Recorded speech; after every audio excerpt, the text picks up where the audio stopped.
बिस्मिल्लाहिर्रहमानिर्रहीम। नाज़रीन अस्सलाम वालेकुम। प्रोग्राम है बाखबर, मैं हूँ यासिर रहमान। आज के पहले मौजू में हम बात करेंगे पाकिस्तान तहरीक इंसाफ के हवाले से जनाब, जिससे बला जब छिन गया 22 दिसंबर को पीटीआई के हवाले से इलेक्शन कमीशन का फैसला आया कि जिन्होंने इंट्रा पार्टी इंतखाबात करवाए वो इंट्रा पार्टी इंतखाबात एज़ पर SOPs नहीं थे और उसे करअदम करार दे दिया गया। पीटीआई फौरन मूव उन्होंने किया पेशावर हाई कोर्ट की जानिब, और पेशावर में जनाब उन्हें रिलीफ मिला, और ये रिलीफ उन्हें 26 दिसंबर को मिला। 26 दिसंबर के रिलीफ के अंदर जो इंट्रा पार्टी इंतखाबात को कलअदम करार दिया गया था उस पर पेशावर हाई कोर्ट ने हुक्म इम्तना जारी कर दिया, यानी स्टे ऑर्डर दे दिया। फिर उसके बाद इलेक्शन कमीशन ऑफ पाकिस्तान ने कि उन्होंने कहा कि हमारा भी लीगल राइट है कि हम इसको परसू करेंगे। तो कहा यह जा रहा था और उम्मीद ये की जा रही थी कि शायद वो सुप्रीम कोर्ट की तरफ मूव करेंगे, लेकिन उन्होंने पेशावर हाई कोर्ट ही की तरफ रुख किया और उन्हें ये कहा गया कि हमें सुना नहीं गया, और सुने बगैर ये काम किया गया। उन्हें सुना गया और सुनने के बाद फिर ये फैसला आया 3 जनवरी को कि जो स्टे ऑर्डर था उसे कैंसिल किया जाता है और इलेक्शन कमीशन ऑफ पाकिस्तान का जो फैसला है वो मिनोअन उसे बरकरार रखा जाता है। अब पाकिस्तान तहरीक इंसाफ के जो रहनुमा हैं बैरिस्टर गौहर साहब, क्योंकि अब उनका मामला ये कि अब वो चेयरमैन नहीं रहे, एक फैसला जो है वो इंटैक्ट है, तो उसके बाद अब उन्होंने फैसला किया है कि वो सुप्रीम कोर्ट जाएंगे और सुप्रीम कोर्ट में इस केस की अब सुनवाई होगी। पिटिशन उन्होंने दायर कर दी इस हवाले से। अब यहाँ सवाल ये पैदा होते हैं कि पीटीआई के पास अब ऑप्शंस क्या हैं। क्या उनके पास इंतखाबी निशान बल्ला वापस आ सकता है, और अगर इंतखाबी निशान बल्ला वापस नहीं आ सकता तो किसी और इंतखाबी निशान पे लड़ने के हवाले से भी वो तैयार नजर आते हैं। तो अगर बल्ला वापस ले लिया जाता है तो कोई और इंतखाबी निशान क्यों कर उन्हें मिलेगा। नंबर 2, क्या पीटीआई के लिए किसी भी इंतखाबी निशान का होना जरूरी है? अगर नहीं होता तो आइंदा इंतखाबात के अंदर उन्हें क्या क्या नुकसानात हो सकते हैं, यानी रिजर्व सीट का मामला और बाकी मामला। इस पर आज के प्रोग्राम में हम बात कोशिश करेंगे, और बिलखुसूस जो सोशल मीडिया कैंपेन शुरू होती है, किसी जज को वो हीरो बना देते हैं और किसी जज को वो जीरो बना देते हैं, ये ट्रेंड किस कदर नुकसानदेह है पाकिस्तान के लिए, पाकिस्तान के इंतखाबात के हवाले से, और जो हमारा सोशल फैब्रिक है उस हवाले से इसे ख़त्म होना कितना ज़रूरी है। सबसे पहले तारुफ करवाते हैं अपने मेहमानों से। शनीला अम्मार साहिबा ने हमें ज्वाइन किया है, डॉक्टर फारूक आदिल साहब ने हमारे प्रोग्राम का हिस्सा बन रहे हैं, आगा इकरार हारून साहब हमें ज्वाइन कर रहे हैं, ताहिर नईम मलिक साहब, सज्जाद अनवर साहब, नौशाद अली साहब। तमाम पैनलिस्ट को खुश आमदीद कहते हैं। पहला सवाल मैडम शनीला आपसे होगा। पीटीआई से बल्ला फिर छिन गया, पेशावर हाई कोर्ट के बाद लाहौर हाई कोर्ट से भी पीटीआई को धचका मिला है। क्या कानूनी तौर पर पीटीआई का केस कमजोर हुआ है कि मुसलसल उन्हें अदालतों की तरफ से भी जवाब ही मिल रहा है? यासिर, कानूनी तौर पे उनका केस पहले भी कमजोर था और अखलाकी तौर पे भी कमजोर था, और पीटीआई जो है उसने अपने इलेक्शन को बाय डिजाइन जो है वो मुतनाज़ा बनाया है, क्योंकि उनके पास अब क्योंकि उनके पास अवाम में जाने के लिए कारकर्दगी तो कोई है नहीं, तो वो एक विक्टिम कार्ड जो उसको खेलना चाह रहे हैं। देखिए, ये जो इनके इलेक्शन का मामला है ये आज का नहीं, ये 2021 से है। 2021 में उनको इलेक्शन कमीशन ने कहा था कि कानूनी तौर पे जो इलेक्शन कमीशन का एक्ट है, अब आपने अपने पार्टी के इंट्रा पार्टी इलेक्शन करवाने हैं, 4 साल हो चुके हुए हैं, इन्होंने फिर 1 साल मांग लिया, उस 1 साल के बाद फिर ये टाइम लेते रहे। जब इनको लगा कि अब बल्ले का निशान छिन रहा है तो इन्होंने फौरन इलेक्शन करवाया। क्यों नहीं? इनको पता नहीं था कि क्या इनके इलेक्शन मुतनाज़ा होंगे, तो इन्होंने क्यों नहीं उसको अपने आइन के मुताबिक ठीक तरह से करवाए। एक तरफ तो ये जो पार्टी है ये बड़ा वावेला मचाती है कि जी हमें साफ शफाफ इलेक्शन, जनरल इलेक्शन होने चाहिए, तो अपनी पार्टी के अंदर साफ शफाफ इलेक्शन क्यों नहीं करवाए। दूसरी तरफ ये कह रही होती है कि जी लेवल प्लेइंग फील्ड मिलनी चाहिए। वो तो साफ शफाफ इंतखाबात की शर्त पे इतने आगे चले गए कि अब वो कहते हैं कि IMF के साथ हमारे जो मामलात सेटल हुए थे एज अ पार्टी, जो हमने उनको अपनी कंसेंसस दिया था, ये सेंस वो बात हुई थी इसके ऊपर, तो अब हम उससे विड्रॉ करेंगे क्योंकि हमें साफ और शफाफ इंतखाबात के ऊपर तहफुजात नहीं। Your take. नहीं तो यासिर, ये पहली दफा इन्होंने किया। इन्होंने पहले भी IMF का मुआहिदा तोड़ा, उसके बाद इनकी जो टेलीफोन कॉल्स पकड़ी गई थी जिसमें ये कह रहे थे कि पंजाब और खैबर पख्तूनख्वा जो है वो अपने जो मुआहिदा IMF के साथ किया गया उससे फिर जाएगा। और ये जो इनके बैरिस्टर गौहर साहब हैं, इनका आप चेक तो करें कॉन्ट्राडिक्शन के। एक तरफ वो कहते हैं कि मैं उनसे मिला ही नहीं, दूसरी तरफ कहते हैं कि जो मेरी खबर है वो ठीक तरह से दी नहीं गई। अगर आप मिले ही नहीं है तो फिर खबर गलत क्या और ठीक तरह से देना क्या? इसका मतलब कुछ ना कुछ तो ये इन्होंने जाके कहा है। और वैसे भी ये एक बैनुल अक़वामी मीडिया की न्यूज है, किसी पाकिस्तानी चैनल ने ये खबर वॉइस ऑफ नहीं दी अमेरिका है। की बात कर रही हैं आप, ठीक। वॉइस ऑफ अमेरिका की खबर है जी। दूसरी बात ये है कि मैं लेवल प्लेइंग फील्ड की बात करूं कि अपनी पार्टी के अंदर जो इनके वर्कर्स हैं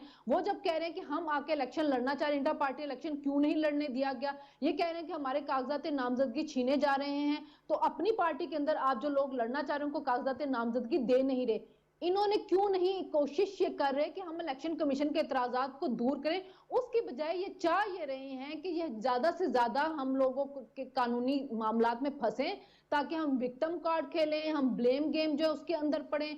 आप ये देखिए कल ये अदालत सुप्रीम कोर्ट में भी गए हैं, काजी फायजीसा साहब से इनको रिलीफ मिला है कि उन्होंने आईजी को, चीफ सेक्रेटरी को नोटिस जारी किया, उसके बावजूद सोशल मीडिया पे सीडी पे केसेस लेके फिर ठीक है, पॉइंट आ गया जी मैडम चलाई जा रही है। ठीक जी, पॉइंट वेल टेकन। और बिल्कुल वो जो आपका पॉइंट है कि जी ये बाय डिजाइन है, इस पर भी बात कर लेते हैं। डॉक्टर फारूक आदिल साहब, सर फरमाइएगा पार्टी पर इसका असर क्या पड़ेगा और क्या पहली बार किसी पार्टी के साथ ये हो रहा है जिस तरह ये वावेला कर रहे हैं? शुक्रिया यासिर। देखें, ये पहली बार हो रहा है या नहीं, ये तारीख भी हमारे सामने है, सियासी जमातें भी सामने हैं। मुस्लिम लीग नून के साथ पिछले के इलेक्शन में हुआ है ना कि उनका आपने जो इंतखाबी निशान है वो सीज कर लिया, नतीजा क्या निकला? सेनेट वाला मामला। तो ये हुआ, फिर आपने उसको पार्टी को हेडलेस कर दिया, उसके सरबराह को हटा दिया।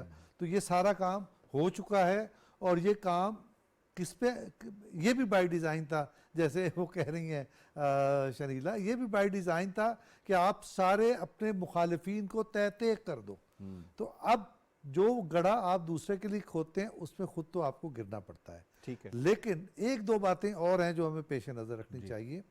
ये बात कि पाकिस्तान तहरीक इंसाफ, मैं बहुत पहले से कह रहा हूँ, फिर हमारे आगा साहब ने भी अपने अंदाज में और अपनी तहकीक के मुताबिक उस बात की तायद की कि ये सियासी जमात जो है, ये सियासी जमात कहना भी वैसे इस पर भी डिबेट हो सकती है, ये इलेक्शन में जाना नहीं चाहती और इलेक्शन में बहुत सारी वजूहात से नहीं जाना चाहती।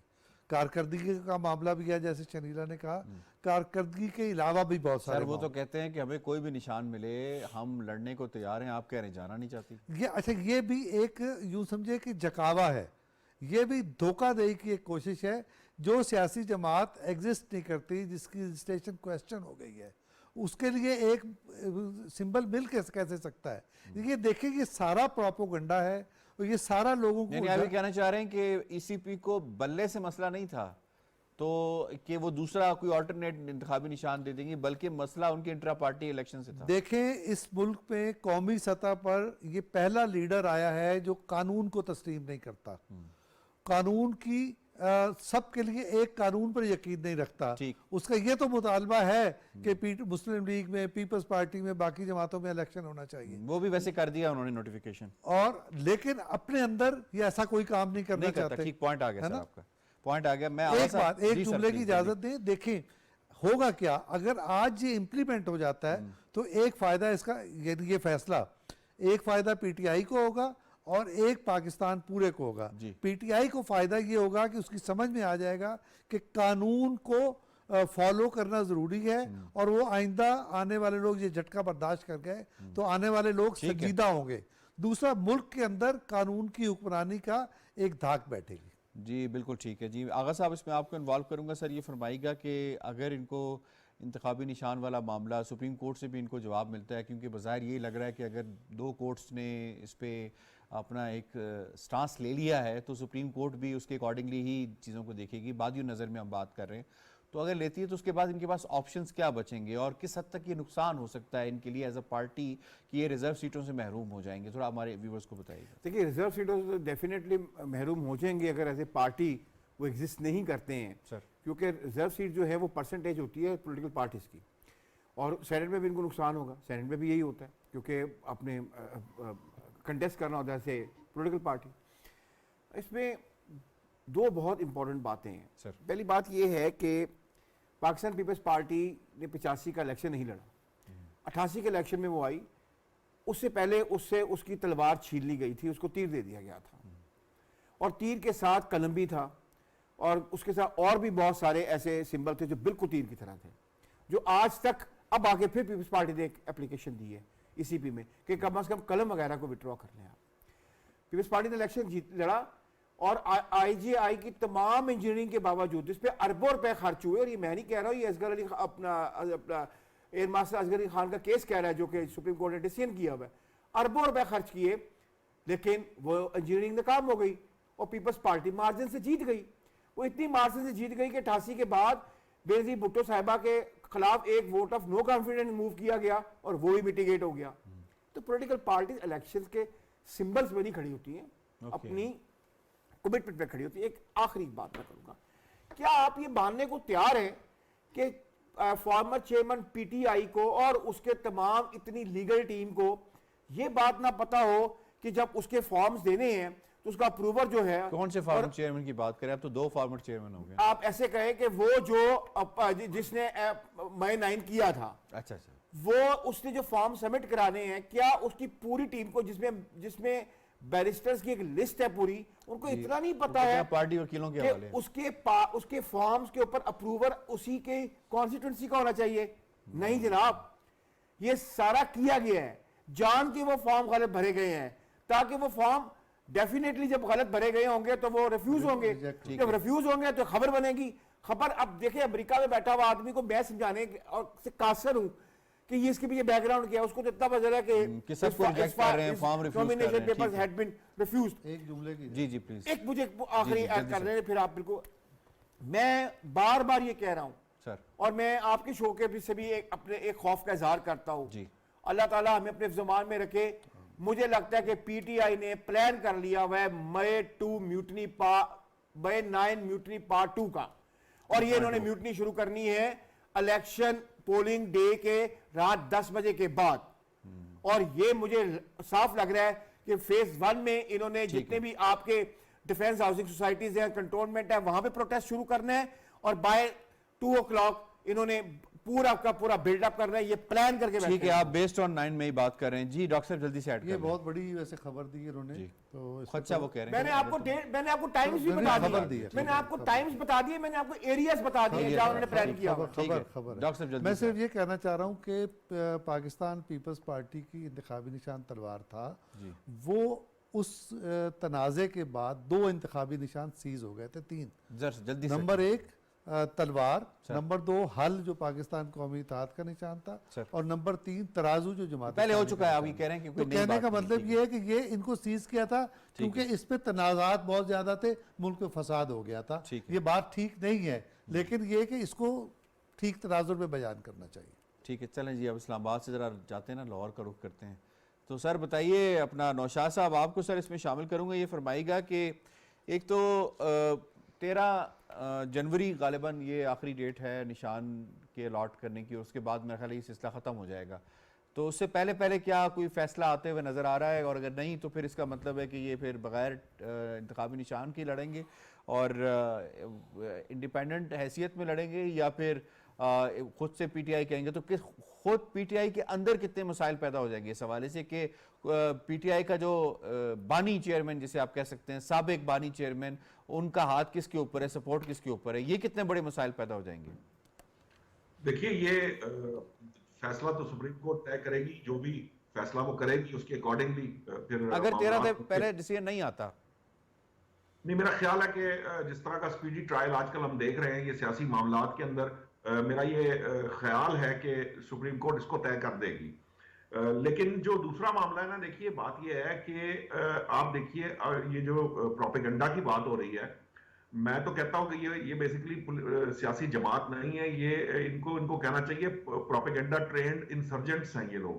ये ग्रुप है जिसे पीटीआई का नाम दिया गया, इन्होंने जिस तरह से भी जो भी मामलात किए हैं। अब हालात ये हैं कि आप इनका प्रोपेगेंडा का निजाम देखिए किस तरह इन्होंने डिजाइन किया हुआ है कि एक तरफ ये कहते हैं कि हमारे कागजात नामजदगी जो है ना वो फाड़े जा रहे हैं, जमा नहीं हो रहे। उसके बाद ये सबसे बड़े कागजात जमा कराने वाली जो है ना वो ग्रुप 2000 से ज्यादा इनके उम्मीदवारों ने जमा कराया। अच्छा, फिर ये कहते हैं कि जी हमारे कागजात मुस्तरद हो गए, हमारे कागजात जो है ना सिर्फ मुस्तरद हो गए, और हम जो है ना पता नहीं क्या, ये इवन अदालतों में जाके ये इस तरह का झूठ बोलते हैं। और कल की अगर आपने समात मुलाहिजा की हो, बराह रास्त देखी हो, जी तो वो क्लियरली बता रहे हैं कि वो पूछ रहे हैं, बार बार एक सवाल पूछ रहे हैं, भाई कानून के अंदर आपको अदालतों को सबूत फराहम करने हैं, सबूत नहीं दिए जाते। अब सीडीज की, अब वो सीडी जिसकी बात कर रहे थे वो आज चला के दिखाई है बैरिस्टर गौर साहब ने। ये कहते हैं वो देखिए जी कागजात फट रहे हैं, और वहां पे जो है ना एक बंदा चलता हुआ नजर आता है, या वो इधर जाता हुआ नजर आता है। अच्छा, वो उसकी तस्वीर आ जाती है, कोई एफआईआर नहीं, कोई इस तरह की चीज नहीं, सिर्फ सीडीज के ऊपर है। ठीक, को मजाक बना के रख दिया है इन्होंने। भाई इमरान खान साहब का जो अगर सेकेंडर है, वो ये काउंसलर को भी पता होता है। ये जो बात है, जो शहरीला ने जिस तरह इशारा किया है और जो आगा साहब ने बात बताई है, ये मुझे तो 100% दुरुस्त लगती है कि पीटीआई इंतखाबात इलेक्शन लड़ना ही नहीं चाहती। ये इन्होंने शुरू से प्लान किया, और पीटीआई का एक जो बहुत बड़ा जो उनका वतीरा है वो ये है कि जिस वक्त वो कोई बात कह रहे होते हैं, दूसरों पे इल्जाम आयद कर रहे होते हैं, वो खुद वो काम कर रहे होते हैं। और मुनाफिकत की इंतहा ये है कि जब वो इलेक्शन का बायकॉट करना हो या इन्होंने ये काम करना हो, तो उस वक्त वो लोगों को ये तासुर दे रहे होते हैं कि हम तो इंतखाबात लड़ना चाहते हैं, हम ही तो लेकिन लड़ने नहीं दिया जा रहा। तासुर, आप कह रहे हैं तासुर दिन ब दिन मजीद मजबूत होता जा रहा है।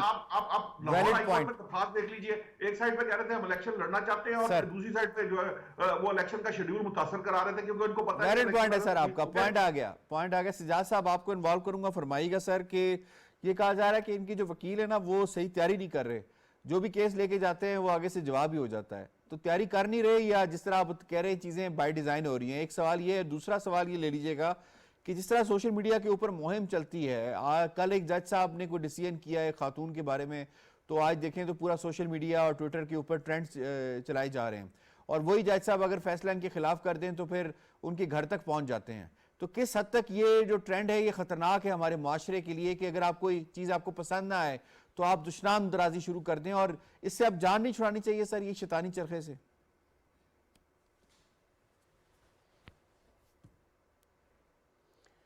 बिल्कुल ठीक कह रहे हैं यासर साहब। बेसिकली यही म्यूटनी है, एक समाजी सतह पे म्यूटनी मसलसल जारी है कि जनाब या तो आप हमारे साथ हैं और या फिर आप हमारे दुश्मन हैं। और दूसरी पॉलिटिकल सतह पे भी वही काम जारी है, अदालतों में भी वही जारी है, और हर जगह पे। बेसिकली पाकिस्तान एक डिसाइसिव मोड पे खड़ा है। पाकिस्तान अगर इस क्राइसिस को ओवरकम नहीं करेगा और इस कल्ट को और इस क्राइसिस से नहीं निकलेगा, तो हम मज़ीद आगे जाके नई दलदल में फंस जाएंगे। तो अब दलेरी के साथ फैसले करने की ज़रूरत है। अगर to be not to be कोई चीज़ नहीं होती। अगर इस पार्टी को इलेक्शन से बाहर करना है तो बहुत वाज़े तरीके से स्टेट को सामने आना पड़ेगा, और बहुत वाज़े तरीके से इनके खिलाफ कार्रवाइयाँ होनी चाहिए। 9 मई हम बार बार कोट करते हैं, 9 मई का कोई मुकदमा अभी तक फाइनलाइज नहीं हुआ, किसी को अभी तक उस तरह की सजा नहीं मिली। आपको पता है ना कि फौजी अदालतों के हवाले से सुप्रीम कोर्ट के बेंच ने फैसला दिया, काम से रोक दिया, तो इसलिए स्पीडी ट्रायल नहीं हो सका।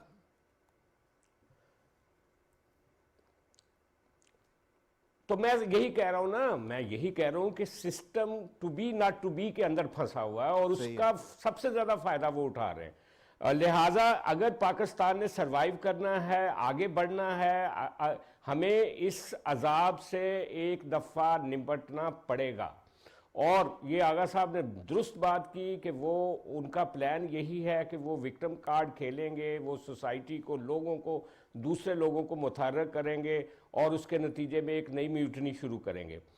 रह गई बात ये कि अदालतों को भी अब चाहिए कि साफ सीधा नज़र आ चुका है कि पाकिस्तान की स्टेबिलिटी, इकोनॉमिक स्टेबिलिटी और पाकिस्तान की जो समाजी फाइबर का मामला है उसको सामने रखते हुए बाज़ औक़ात हम कानूनी पेचीदगियों की तरफ चले जाते हैं और टेक्निकल इंसाफ देना शुरू कर देते हैं, उसके नतीजे में मुल्क जो है वो सफ़र करता है। अदालतों ने हमेशा माजी में भी कई कंजर्वेटिव और रिजिड फैसले किए जिसकी वजह से पाकिस्तान ने सजा भुगती है। सही। वो जो आदिल साहब कह रहे थे ना, माजी भी हमारा इसी तरह का ही है, ना हाल की कोई औकात थी, वो कौमी इत्तेहाद टूट चुका था, जमात इस्लामी की कोई हैसियत नहीं थी, लेकिन चूंकि पीपल्स पार्टी का तीर खत्म करना था, तलवार खत्म करनी थी, तो वो तीर दे दिया गया। अभी भी आज भी मैं समझता हूँ कि अदालतें अगर सीधा फैसला करें और उन एविडेंस के ऊपर 9 मई के ऊपर ही फैसले शुरू कर दें और मेरा ख्याल है कि ये पार्टी इलेक्शन सर, लड़ ही पॉइंट आ नहीं गया। सकती पॉइंट। अगर मुझे जी डॉक्टर ताहिर नहीं मलिक साहब को इसमें शामिल करना है। डॉक्टर साहब पड़े रहेंगे कि जी ठीक पेशावर है, हाई आपका कोर्ट पॉइंट क्या आ गया कर रहा है। सर, पॉइंट आ गया। डॉक्टर ताहिर नहीं मलिक साहब सर फरमाइएगा कि एक तो बिलखुसूस इन हालात के अंदर इन्हें इनके लिए इंतखाबी निशान कितना अहम है, और इंतखाबी निशान से अगर ये महरूम हो जाते हैं, जिस तरह से पहले बात हुई, उन नुकसानात से हटकर भी क्या उनको नुकसान हो सकता है। और दूसरा एक सवाल मैंने इनसे किया था कि इनके वकील सही तैयारी करके नहीं आते या फिर वो बाय डिज़ाइन इस तरह ही करते हैं, क्योंकि जिस केस में भी जा रहे हैं कोई ना कोई सुबकी हो रही है उन्हें। इसके एक पहलू तो ये है, जिस तरह बाकी पैनलिस्ट ने कहा कि ये माजी में कोई पहली दफ़ा ये नहीं हो रहा, मुख्तलिफ सियासी जमातें और मुख्तलिफ अदवार में अपने सियासी जो इंतखाबी निशान है उससे महरूम रही हैं, लेकिन उन्हें एक मुतबादिल निशान दिया गया, लिहाजा ये कंपैरिजन दुरुस्त नहीं है। अब अगर पीटीआई को इंतखाबी निशान से महरूम होती है तो उसके कैंडिडेट हर हल्के में आज़ाद होंगे और उनके पास एक इंतखाबी निशान नहीं होगा। तो पाकिस्तान जैसे मुल्क में जहाँ पे अक्सरियत लोग जो हैं नीम ख्वांदा है या ना ख्वांदा हैं, वो कैसे तलाश करेंगे? यहाँ तो वो लोग पढ़ने से बैलेट पेपर पे नाम भी नहीं पढ़ सकते, तो उन वो निशान के ज़रिए पार्टी की शनाख्त करते हैं। ये एक बहुत बड़ा सेटबैक होगा। ये तारीख में हमें किसी और सियासी जमात पे ये नज़र नहीं आया। जी सही। और दूसरी बात ये जो आपने ये की है, और इसके ऊपर फिर इंतखाबात की क्रेडिबिलिटी का भी मामला होगा।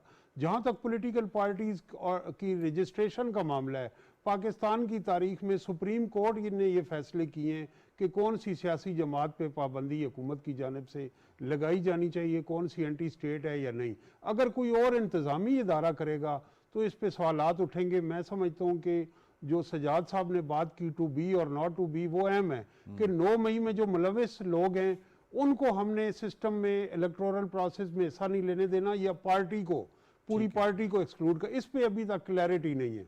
जहां तक ये बात है कि ये जो फैसला पसंद ना आए तो उसके ऊपर पॉलिटिकल पार्टीज यूं ही PTI के सर कई लोगों एक को- पीटीआई नहीं, डॉक्टर हम साहब- देख चुके हैं कि यहाँ तो सुप्रीम कोर्ट पे हमले हो चुके हैं। सर, डॉक्टर साहब, फैसला ना पसंद आने अच्छा, पे बात तो सुन लेना। सुप्रीम कोर्ट पे अच्छा, हमले सवाल तो हुए, सुन एक सियासी जमात के लोग अच्छा नायल ठीक है, हुए। पॉइंट आ गया आपका, सवाल मेरा अब सुन लें। दूसरा जो आपका है कि वकला जो हैं, अच्छा। वकला ये यकीनन है कि शुएब शाहीन साहब बाहर मीडिया टॉक में इंटरेस्टेड रहे और अंदर उनको आवाजें दे के बुलाया जाता रहा। सही है। तो ये जो इनकी लीगल टीम है उसके 2-3 हमें वो Non-serious हार्मनी और कोऑर्डिनेशन नहीं नजर आती कि एक सियासी जमात का लीगल डिफेंस आजकल ये है। आज तक ये तय नहीं हो सका कि तर्जुमान है कौन है। मैं एक और सवाल भी आप ले लें, आप बार बार ये बात आपने भी सजाद साहब ने भी की है कि ये सिस्टम को फैसला करना चाहिए कि पूरी पार्टी को इसमें इजाज़त देनी है या नहीं देनी।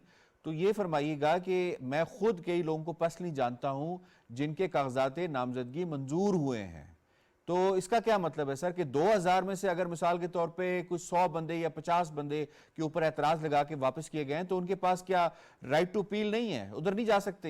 ये सारा प्रोसेस अगर पाकिस्तान की तारीख देखें, पहले अयूब खान आया, उसने एब्डो के तहत सारे सियासतदान हुसैन सर, शहीद वो थे, तो एब्डो और वो चीज कर थी, दिए। एब्डो। यहाँ इस मुल्क में मोहतरमा बेनजीर भुट्टो के कागजात एब्डो तो मुस्तरद कैप्शन हुए। के हवाले से था एक ना सर। वक्त था कि मियां नवाज शरीफ सऊदी अरब से आ गए, लेकिन इंतखाबात में हिस्सा लेने की इजाजत नहीं थी। ठीक है। किस तरह की हम बात कर रहे हैं, हमारी तारीख क्या है? सर, अभी जो हो रहा है, क्या वो अब एब्डो जो की तारीख हो रहा हो रही है है? उस पे सुप्रीम कोर्ट ने क्या अच्छा, जो कहा है? अभी हो रहा है, वो एब्डो की अपने- तारीख रिपीट नहीं, हो रही है? अपने नाजरीन को बताया नहीं हो कि रही। ठीक। सुप्रीम कोर्ट ने क्या कहा है अभी जो हो रहा है? उन्होंने कहा गलत हो रहा है। ये जितनी तादाद में कागजात नामजदगी सर, अपील का राइट है, अपील क्यों नहीं जाते? अपील वो नहीं जाए। नहीं, इलेक्शन ट्रिब्यूनल में उनके ऊपर डायरेक्शन आ रही है। मसलन सुने, रावलपिंडी में साबिक वजीर कानून जो है राजा बशारत, जी। उनको कॉपी नहीं दी गई फैसले की रिटर्निंग, और कोर्ट ने बुला के उन्हें डांटा कि इसका राइट है क्यों नहीं। तो इस शक्ल में हम इंतखाबात कराने जा रहे हैं। इलेक्शन ठीक है। कमीशन को भी इसके ऊपर सोचना पॉइंट आ गया, चाहिए। जी, और सही। पंजाब के जो इलेक्शन अच्छा सर, पॉइंट आ कमिश्नर गया हैं सर, उन्होंने ब्रेक लेटर लिख ली,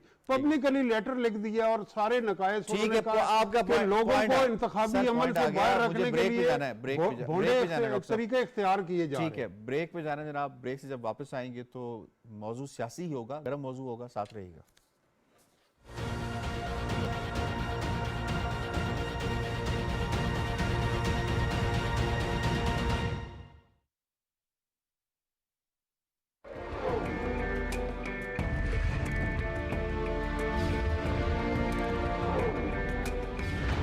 पाकिस्तान की दास्तान, इसके लिए की गई जद्दोजहद और इसका हुसूल रहती दुनिया तक इंसानों के लिए रहनुमा रहेगी कि किस तरह अजीम मुश्किलात से नबुर्द आसमां हुआ जाता है।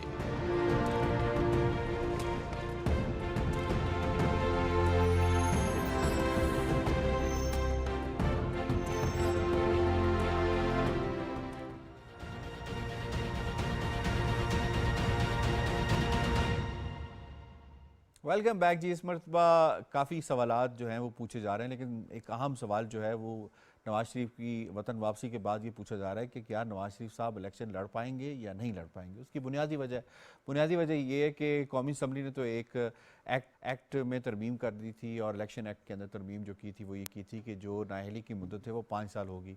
लेकिन उसका क्या करेंगे, जो 62(1)(f) का जो डिसीजन आया उसके अंदर जो नवाज शरीफ साहब का डिसीजन था कि जो नाअहली की मुद्दत है वो ताहयात होगी।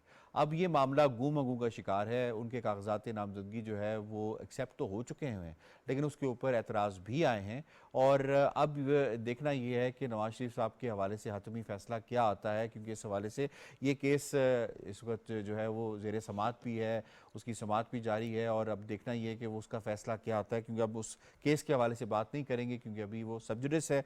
लेकिन नवाज शरीफ साहब के हवाले से यकीनन ज़रूर बात करेंगे कि इससे अगर उनका फ़ैसला बादियो नज़र में इस तरह का आता है जिसमें वो इलेक्शन नहीं लड़ पाते, तो किस हद तक पाकिस्तान मुस्लिम लीग नवाज़ जो ऑलरेडी एक तलातुम का शिकार है, तलातुम के माहौल में है, उसे नुकसान पहुंच सकता है। इस पर सवाल पूछेंगे शनीला साहबा।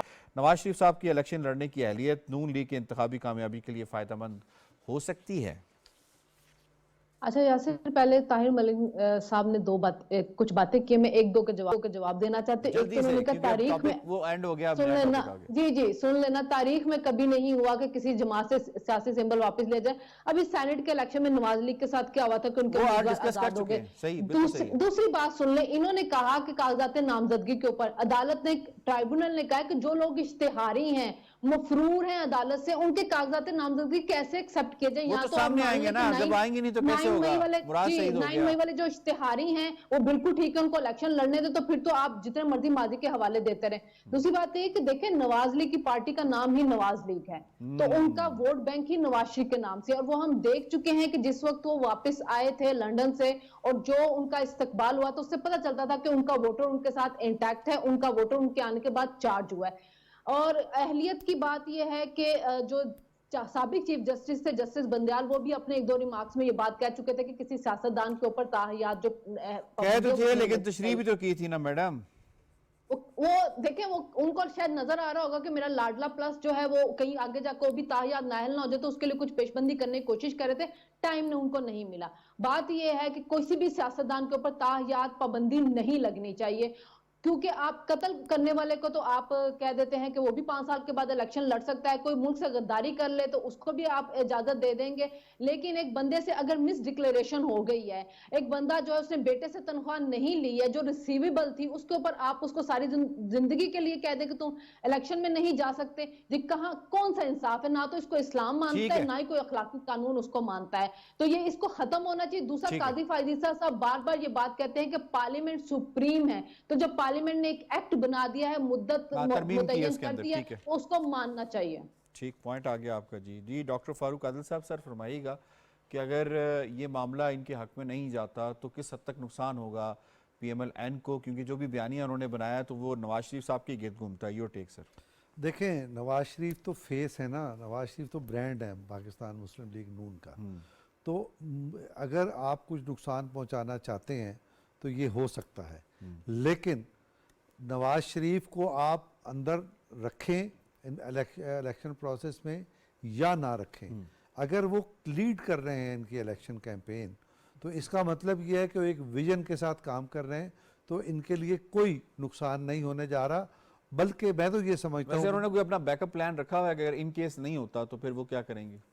वो इलेक्शन कैंपेन करेंगे ना। अच्छा, इलेक्शन कैंपेन करेंगे और उसके बाद उसके लिए हालात पैदा करेंगे। तुर्की मॉडल है, जैसे तैयब एर्दोआन वापस आ गए थे, एक और आदमी सदर बन गए थे जी। तो एक तो ये बात है, लेकिन दूसरी बात ये है कि नवाज शरीफ की वापसी जो आ चुके हैं और वो अब्दुल्ला गुल सदर बने मैदान, ये यस, और मैदान में वो हैं, इसका मतलब ये है कि नवाज शरीफ ने जो नैरेटिव इख्तियार किया था 2014 से 17 तक और जिसको उनका जुर्म बनाया था, आज पूरी रियासत और रियासत के तमाम स्टेक होल्डर अपनी गलती को तस्लीम करके नवाज शरीफ के मौक़िफ़ पर आ चुके हैं, नवाज शरीफ के पेज पर आ चुके हैं। तो ये इस एतबार से नवाज शरीफ की फतह है और इस मुस्लिम लीग की कामयाबी है। आखिरी बात मैं सिर्फ ये कहना चाहता हूँ, यहाँ कहा गया कि सुप्रीम कोर्ट पे हमला हुआ था, मैं बताना चाहता हूँ आपको कि सुप्रीम कोर्ट पे कोई हमला नहीं हुआ था, ये एक सहाफ़ी की शरारत थी जो अंदर भागता हुआ गया, कोर्ट रूम नंबर 1 में गया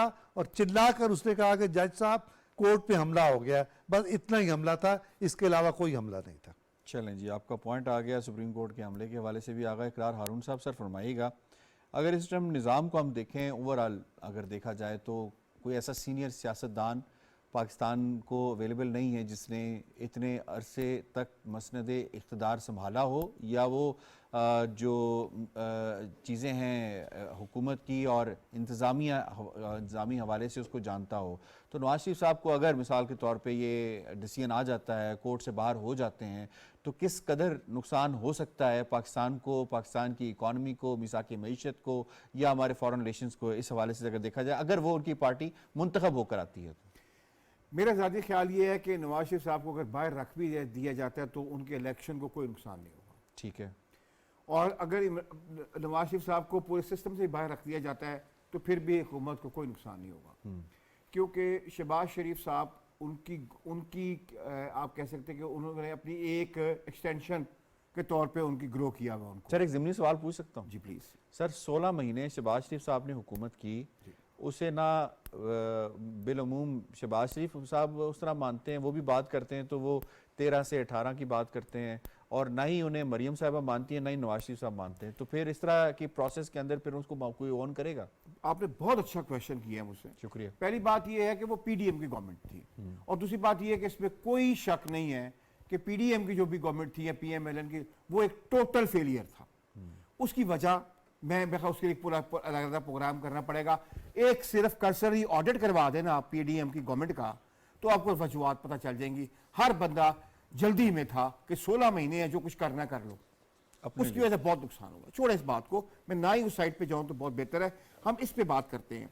मेरा ख्याल है कि अगर नवाज शरीफ साहब बाहर भी रहते हैं, उनकी एक एक्सटेंशन है शहबाज शरीफ साहब, फिर वो उनको मानना पड़ेगा, मरियम साहिबा को मानना पड़ेगा, ऐसी बात कोई नहीं है। और एक बात मैं आपको और कहूँ, मियाँ नवाज शरीफ साहब की जो एक लुकआउट है ना इंटरनेशनली। वैसे इस मरतबा ये भी नहीं भूलना चाहिए आगा साहब, सॉरी टू कट यू, कि मरियम साहिबा भी नेशनल असेंबली का इलेक्शन लड़ी हैं। जी मैं यही कह रहा हूँ, मेरा ज़ाती ये ख्याल है कि मरियम साहिबा को अभी तक अपनी पार्टी से वो सपोर्ट नहीं मिलेगा for being prime minister of Pakistan, जो कि बिलावल साहब को मिल गया और सीएसी जी बिल्कुल वो नहीं मिलेगा।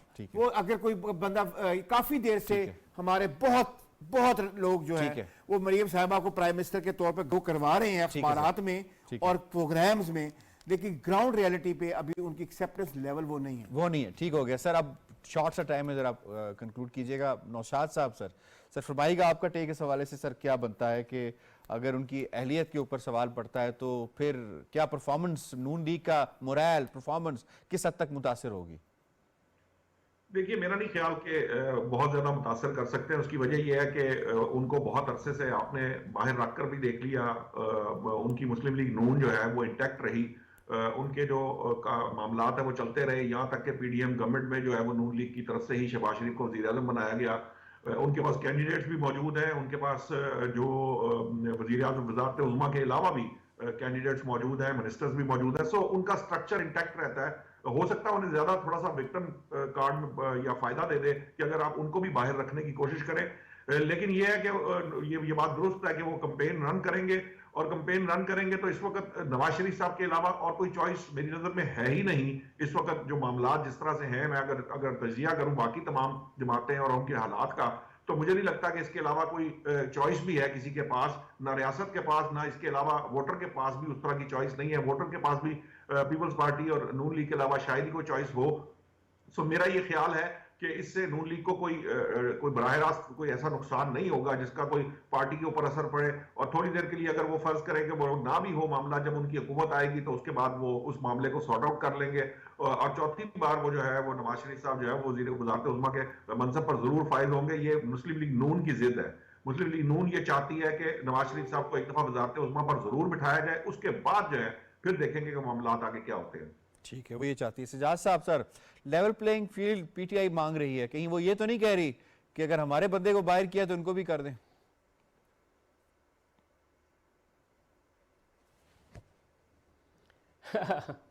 एक तो बात ये है, पहला ये वैसे दिलचस्प पॉइंट आपने रेज किया, लेकिन पहले मैं ये कहूँगा कि मैं समझता हूँ कि अदालतों का ये कोई रोल नहीं होता कि किसी सियासतदान को रोकें या ना रोकें। ये फैसला आवाम ने करना है कि किसको चुनना है, किसको नहीं चुनना। अनफॉर्चुनेटली ये जो नाअहलियाँ और जबरी नाअहलियाँ हैं पाकिस्तान में, ये इसने पाकिस्तान को बिगाड़ा ही है, इसका फ़ायदा नहीं किया। आज चीफ जस्टिस साहब ने भी अपने रिमार्क्स में इससे मिलती जुलती बात की थी। अच्छा, रह गई बात आपकी, तो यकीनन ये तो मामलात कोर्ट में हैं दोनों पार्टियों के। मियाँ साहब का भी आज जो प्रोसीडिंग हो रही थी उसका फ़ायदा मियाँ साहब को हो सकता है अगर सुप्रीम कोर्ट फैसला कर दे कि ये ताहयात नाअहली नहीं है, और इसी तरह पीटीआई वाले भी सुप्रीम कोर्ट में जा रहे हैं। लेकिन सियासी तौर पे अगर देखा जाए कि एक पार्टी के नाहल रहनुमा को अगर अहल कर दिया जाता है अदालत की तरफ से, और दूसरी पार्टी का रहनुमा जो होता है वो नाहल रहता है, तो उसको एक लार्जर पर्सपेक्टिव में और सियासत के नुक्ता नज़र में उसके ऊपर सवालात तो पैदा होंगे। ये तो बात दुरुस्त है। ठीक है, पॉइंट आ गया जी, आई तो आपने खुद ही छोड़ दिया। अच्छा जी, ताहिर नहीं, मलिक साहब सर आपको सर इसमें इन्वॉल्व करूँगा। ये फरमाइएगा सर कि जो इस वक्त हालात चल रहे हैं, अगर देखा जाए जिस तरह से बात की शनीला साहबा ने भी कि सुप्रीम कोर्ट ख़ुद कह चुकी है इस हवाले से कि एक काला कानून है, इसे चेंज होना की ज़रूरत है, और किस हद तक ये चीज़ें ज़ाहिर होती हैं कि अगर ये केस चलता है और इसका फ़ायदा अगर नवाज शरीफ तक को पहुँचता है तो फिर सिर्फ नवाज शरीफ तक महदूद नहीं होगा, बल्कि और भी जो लोग इसके गेड़े में आ सकते हैं फ्यूचर के अंदर, उनको भी इसका फ़ायदा होगा। मिसाल के तौर पर साबिक वज़ीर आज़म और साबिक चेयरमैन पीटीआई। दुरुस्त बात है, और मैं ये शानीला से मुत्तफिक हूँ कि ये तायाद नाअहली जो है, ये जुर्म में किसी भी और जुर्म में ये सज़ा लाइफ जो इम्प्रिजनमेंट की या लाइफ सेंटेंस नहीं है जो हमने एक वज़ीर आज़म को दी है, और ये ज़्यादती है। और मैं समझता हूँ कि एक इसका नेगेटिव असर भी ये पड़ेगा कि मियाँ नवाज़ शरीफ का जो वर्कर है या सपोर्टर है, वो कैरिज़मा, विजन और उनके जो एक्सपीरियंस है उसका वो नैमुल बदल पार्टी में किसी को नहीं समझता। तो उससे महरूम करना नून लीग के वोटर के लिए भी मुनासिब नहीं है। और दूसरा ये कि वो इस सिस्टम में इतने एक्सपीरियंस्ड और मैच्योर्ड हैं कि पाकिस्तान को उससे फ़ायदा उठाना चाहिए। जहाँ तक ये बात है आपकी कि वो ये दुरुस्त है कि इसका जहांगीर तरीन को भी फ़ायदा होगा, जहांगीर तरीन साहब को, और मुस्तकबिल में जो नाअहलियत का बाब है, आप साथ पड़ोस में इंडिया को देख लें, वहाँ किसी वज़ीर आज़म को नाअहल नहीं किया गया। तो हमने ये जो लिखी हुई है कि लाइफ इम्प्रिजनमेंट है और तायाद नाअहली है, ये थोड़ा सा इंसाफ के मुनाफी है। दूसरी बात जो शनीला ने की उसकी मैं वजाहत करूँ कि मैं कौमी इंतखाबात के हवाले से कह रहा था ये कि वो दुरुस्त ये कह रही हैं कि सेनेट के अंदर ऐसे हुआ है और सेनेट के अंदर हासिल बजिंजों के साथ ज्यादती हुई, और अब नून लीग और पीपल्स पार्टी ज्यादती करने वालों को ले और करके अपनी पार्टियों में ले रही हैं। हासिल बजिंजों के साथ जो हुआ उसे वो दफन करके और बाप पार्टी के गले में हार डाल रही। जी डॉक्टर फारूक आल साहब, आप क्या पॉइंट रेज करना चाह रहे थे इस हवाले से सर, कि वो कह रहे हैं कि जी मैं तो कौमी असम्बली से बात कर रहा था। देखिए वो ठीक है, उस पर तो हमारा कोई एतराज़ नहीं। मैंने तो उस पर एक तो सुप्रीम कोर्ट की बात की थी कि उस पर कोई हमला नहीं हुआ। दूसरे जी आप करिए, Sorry, नहीं please, प्लीज़। जब आपने सुप्रीम कोर्ट की बात की तो मैं गवाह हूँ उस जो सो कॉल्ड जो एक फ्रॉड है कि हमला हुआ है, मैं वहाँ पे मौजूद था एज ए रिपोर्टर। उससे कोई हमला नहीं हुआ था। ये एक ड्रामा ऐसा क्रिएट किया गया है, और वही है कि उस जमाने में भी प्रोपेगेंडा होता था। सही है। और वो प्रोपेगेंडे का उस वक्त टारगेट जो PMLN थी, और ऐसा प्रोपेगेंडा हुआ कि हमें समझ ही नहीं आ सकी कि हमने खबर कुछ और दी थी, अखबार ने खबर कुछ और लगाई हुई थी। ठीक हो गया, ठीक पॉइंट आ गया जी। I have to wind up. शुक्रिया अदा करना है अपने तमाम एनालिस्ट का जिन्होंने आज के मौज़ूआत के हवाले से अपना तज्ज़िया आपके सामने पेश किया। प्रोग्राम बाखबर से इतना ही। यासिर रहमान को दीजिए इजाज़त। अल्लाह ने के पान।